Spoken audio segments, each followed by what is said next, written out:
Welcome back. What a fascinating discussion and quite a dilemma for young people with an idea for change. Ladies and gentlemen, as young people, if we want to put those UN SDGs at the heart of our work, how should we do it? This is the question of today. Luckily, we just have the right person to help us. The UN's first Assistant Secretary General for Youth Affairs, Dr. Felipe Paullier. And now, to set the stage for this exciting session, please welcome Amani Alkhiami.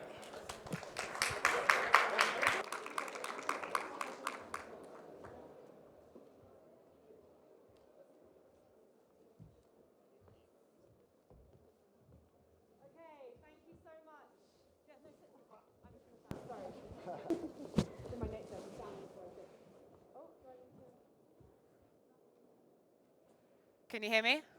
Is this thing on? No? Anyone get the Britney reference there? No? Okay. So thank you so much for joining us for our second session on this fascinating topic about how we best change the world through institutional reform or grassroots movements. Can you put your hand up if you were in the debate session that's just finished? You debated, so I'm glad you put your hand up. Okay, so some of you weren't in the debate session. Excellent. So what we're having here today is a kind of fireside reflection, fireside chat with two people who I think epitomize exactly what it is that we are here to talk to you today about and what we're trying to get you to think about today. So we're very, very lucky.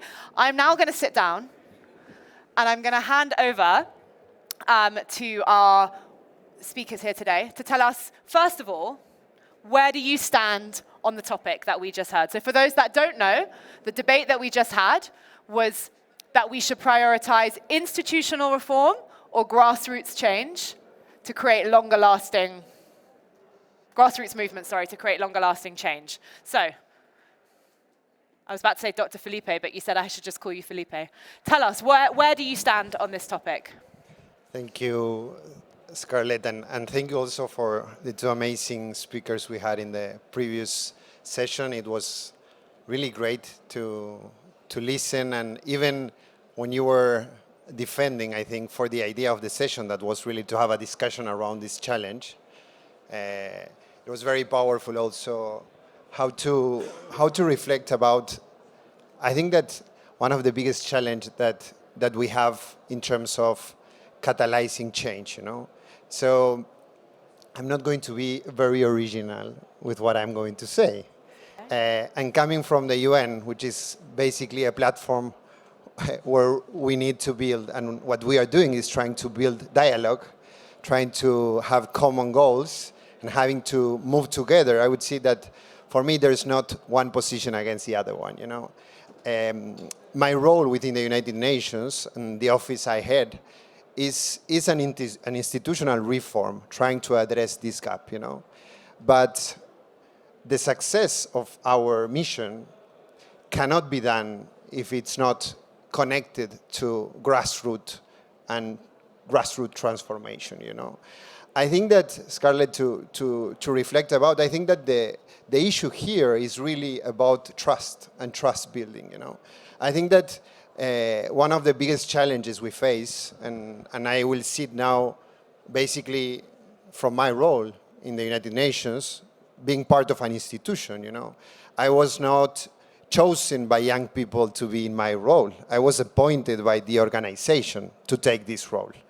I don't believe that I represent youth voices within the organization, because youth voices are extremely diverse to be represented by one person or even by one institution or one office, you know. I really believe that our role within the system is being an enabler to really create more spaces for a meaningful inclusion and participation of young people, you know. But really the only way to do that is, of course, at one point, the political will from the institutional perspective to create this structure, and that was something that was done a few years ago by the UN General Assembly, that is the main body of the United Nations. So it implies that the decision was taken by governments that are part of the United Nations that we should have an office to really put the emphasis and the focus here. But the only way we are going to be successful as an office is if young people trust in this platform, you know? And I think that's where the biggest of the challenges comes, when it's about the speed in how sometimes institutions can drive change, you know.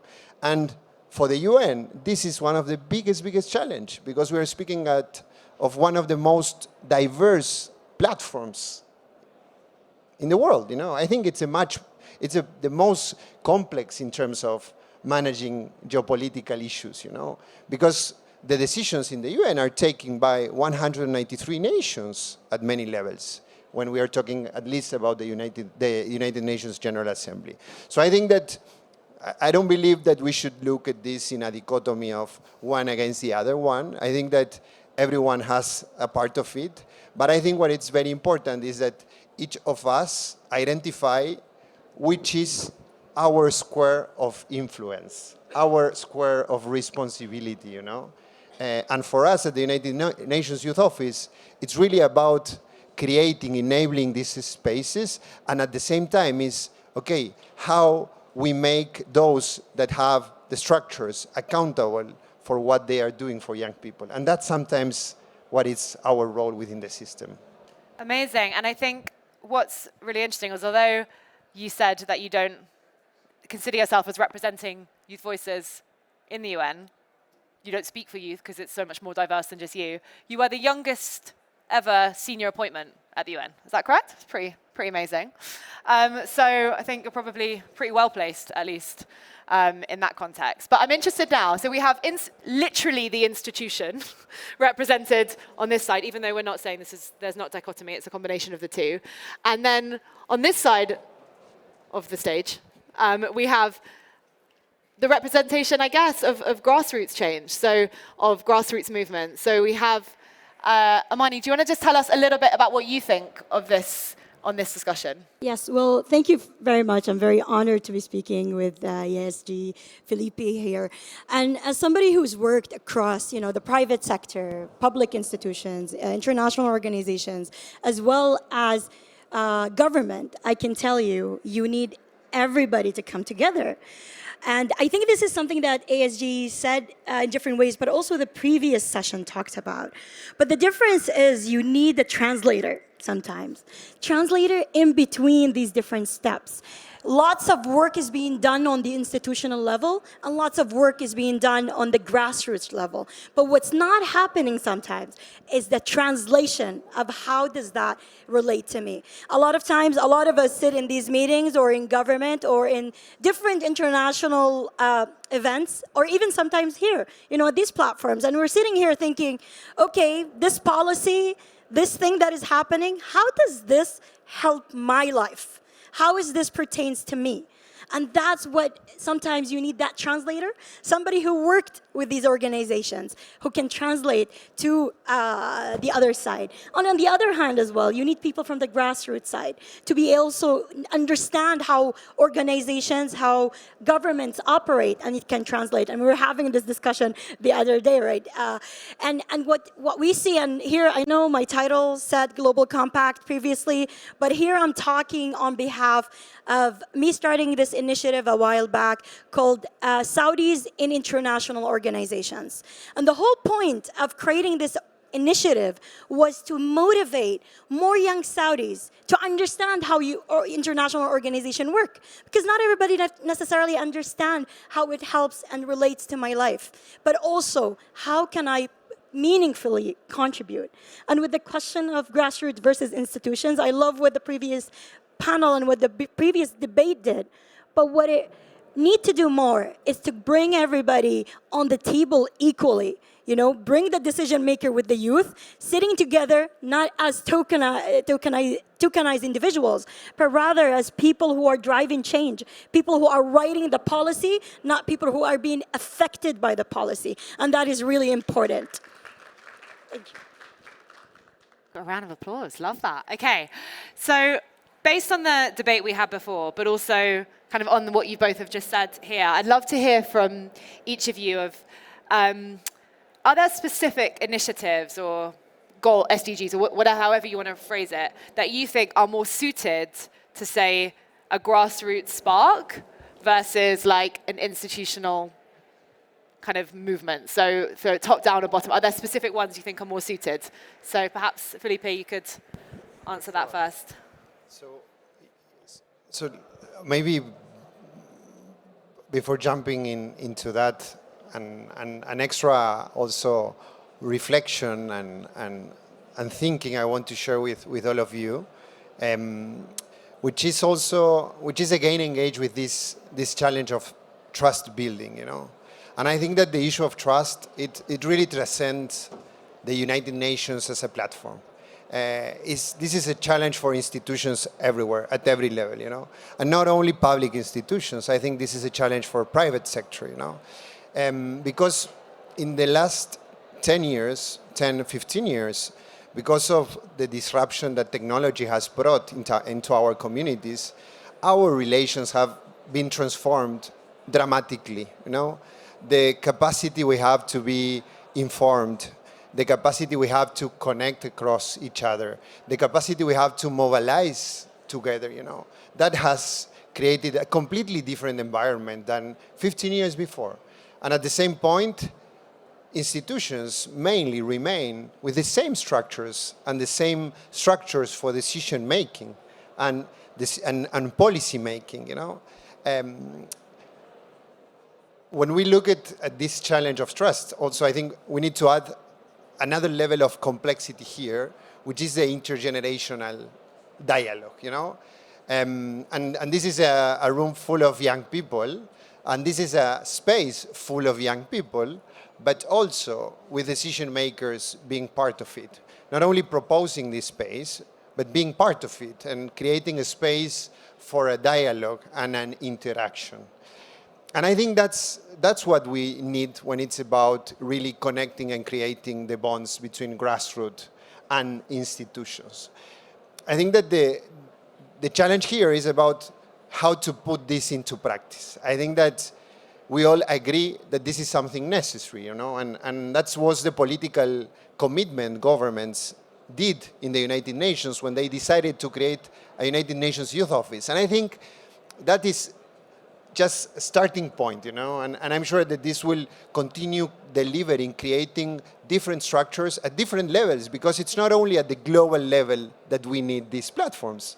We need them more than anywhere at the regional and at the local level, you know, and not only at the national level, also at the supranational level, you know, because that's where young people are, you know. But in a world where 50% of the world's population is under 30 years old, but the average age of decision makers, it's completely different, you know. You mentioned, Scarlett, I'm the youngest senior appointment in the United Nations. Well, the average age at my position is 60. So, of course, I was appointed, intentionally appointed. It was an affirmative policy, you know. There was a decision. In the same moment they created the office, they said, member states, countries, said, we are going to appoint someone that is under 35 for taking this role, you know. So that was a political decision, but that's not enough, you know. I think that what are the transformations we need to do, you know, and how we're doing this in practice, you know. I think that I mentioned that a big part for us, it's how we make the system accountable for what the system is doing for young people, not our office, you know. Yeah. We are a structure, a limited structure with limited resources. And as you know, youth issues are cross-sectorial, you know. They are not of one specific, you know, portfolio, you know. When we look at what are the challenges that affect young people, there are challenges related to education, to health, to employment. It's across different challenges, no? So it's, what's our role within the system, you know? We have the responsibility of leading the youth strategy of the UN that is being implemented in every country by the UN country team. And we have an accountability system to measure, okay, how is the country team, and I'm looking to Mohammed, who is our resident coordinator of the United Nations here in Egypt, it's, okay, what's the country, how the country is engaging and how the country is advancing as a UN to work with young people. And actually, when I reached Saudi, the first thing I did was meeting with Mohammed and meeting with the UN country team to understand what we are doing in the country, you know? And that's, I think, it's how, in the UN, we are trying to walk the talk, you know, on what we advocate for. And it's interesting, sorry, follow up. It's interesting, this concept of, we've almost equated, both in this discussion and also in the debate, that grassroots means young and institutional means old. There's this been assumption that grassroots change means young people affecting change, but actually those two things aren't necessarily linked. And you have institutions which can be dominated by young people or prioritizing young people's affairs, right? And you can have grassroots movements which are not selectively for young people. So I think it's really important that we reflect on that, because that's an assumption there, which if we continue to accept it, means that we automatically continue the divide and the othering of the older generation and the younger generation, which I think is so unhelpful, and I really think we should avoid doing. Sorry, that was just a follow-up question there. But not really a question, it was more of a statement. What do you think in terms of specific goals or specific initiatives that you think are more suited, perhaps institutional or grassroots movements? Yeah, so actually maybe I'm on the side of there's no such thing as specific SDGs that grassroots should do versus institutional. It's at the risk of sounding like a UN staff member, I would say we need an all-of-community approach. Everybody needs to be involved in the process of change across every single SDGs. You need everybody to come together to create change. Otherwise, being at UN events, but you're just attending, doesn't really create the impact. But being an advocate of a certain message in certain spaces, that's what makes a difference. And, I've been privy and very privileged to be in certain spaces where I was able to have a voice as a young Saudi. I was able to talk on behalf of my country, but also on behalf of other youth in my country and other youth around the world. And this is to champion the things that they actually care about. Decision makers want to make change, but if they don't know the specific areas of change that young people on the ground need, then change will be only surface level. It will only be up here. We need to work together to make sure that change is relevant and is institutional and is grassroots from all sides. And as ASG said, it's about building trust, and especially with these different generations. We talk about Saudi Arabia, I'll talk about Saudi Arabia as an example, already wearing green, so might as well. So we're talking here, we're a community or a society of 65% under the age of 30. We're under the age of 35. This is a population of all youth. So at this point, you cannot really discriminate and say institutions that are older and grassroots are younger. It's across the board. Everybody is part of every segment of society. To push it forward, we need everybody to be involved. Everybody needs to take action. Everybody needs to be creative. We need private sector to be innovative. We need public sector to be writing the right policies, but also embracing these new ideas and innovative ideas coming together. And we need international institutions like the one sitting here today to listen to the voices of underrepresented groups in international systems, whether it's Arabs, whether it's marginalized community, and so on. To your example, if we're young people grassroots creating food packaging, for examples, but there's government preventing access to food, then that food is never going to be delivered. We need both. We need the community to provide, and we need the systems to create and the institutions to create the systems of access. And you can see that happening across the world today, where access is limited across the board. So we need to make sure that everybody understands their role in the system, as in the world system, and everybody's roles. Everybody has a role. Everybody sitting here today understands that they have something to contribute to the world. It's not just about attending an event today. It's about you listening to what is the message of you to take on the mission forward. Whether you want to be part of the institutions or you want to start your own grassroots and start your own initiative, this is your chance and your platforms to listen, to connect, and build for what is best for the future. And I don't want to say each side, but there's so many different sides to be part of. And I think the key point here is have the willingness to create impact and willingness for change. You can be a grassroots, a young person, driving things, taking the pictures, putting it on LinkedIn and on social media, but it does nothing in impact. And you could be an institution talking about making change, writing all these declarations, but it doesn't translate on the ground. You need to be people that drive impact and people that drive the right type of impact, and that all starts with willingness and commitment. Okay, so I'm going to ask one final question to both of you. You're the translator between the grassroots and the institutions. You are the young person in the institution. So for everyone sitting in the room today, if they have to do one thing, you've already alluded to it in terms of not just posting on LinkedIn, which I agree with, although I am trying to post more on LinkedIn, so forgive me if I do. What's the one thing that everyone sitting in this room can do as a result of listening to today and thinking about how to change? What's the one thing? So I'll come to you first, and then I'll finish with you, Felipe. So if you can tell us what's the one thing. Yes, well, first of all, don't write. I'm so honored to be here today. Write really actionable things that you've done in this forum today. But from a real advice perspective, really think to yourself, what can I contribute to the world? What is my role here today? Think about all the skills and good things about yourself that the world needs to know about. Think about it and action it. Look at how you can be that person of change, whether at your job, at your house, being a sibling, being a teacher, being a mentor. There's so many ways. All of us have great things to create and impact the world. You just need to think and find yours. Love that. So your USP to change the world. Felipe, what do you think? What's the one thing that people can do? So it's very hard sometimes to give like a general comment without knowing who is on the other side. It's without knowing like deeply.